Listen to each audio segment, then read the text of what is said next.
Let's talk about the manufacturing evolution. Industry 1.0, more commonly known as Manufacturing 1.0 in the United States, this is when we started the mechanization of equipment. This is when we started using equipment and not only handmade elements in the manufacturing process. Industry 2.0 is mass production. This is when we went through mass production, and actually it forced us to optimize and understand the manufacturing process and how we can enhance it.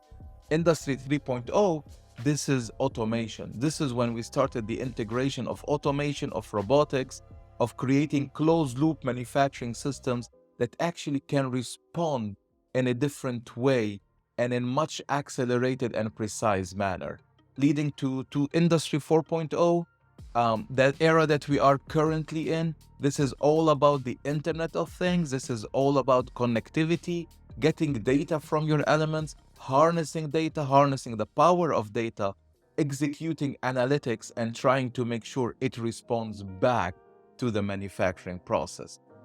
And that is what the manufacturing evolution is.